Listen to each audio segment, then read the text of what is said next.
സംഖ്യ 62K 62K. അപ്പോൾ ഈ മൂന്നും കൂടെ കൂട്ടി ഓപ്ഷനിലെ ഓരോ സംഖ്യയും കൂട്ടി നോക്കാം.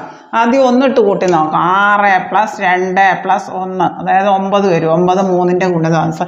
ഡിജിറ്റുകളെല്ലാം കൂട്ടി നോക്കുമ്പോൾ 3ൻ്റെ ഗുണിതമാണെങ്കിൽ അത് ശരിയാണ്. ഇപ്പം 1 ശരിയാണ്. ഇനി അടുത്ത 6+2+4 അതായത് 12 വരും. അത് 3ൻ്റെ ഗുണിതമാണ്. അപ്പോൾ 2 ശരിയാണ്. ഇനി അടുത്ത ഓപ്ഷൻ ഇട്ട് കൊടുത്ത് നോക്കാം. 6 സംഖ്യകളെല്ലാം കൂടെ കൂട്ടുമ്പോൾ 3ൻ്റെ ഗുണിതമായിട്ട് വരണം. 2+3 അതായത് 11 വരും. അത് 3ൻ്റെ ഗുണിതം അല്ലല്ലോ. അപ്പം 3 തെറ്റാണ്.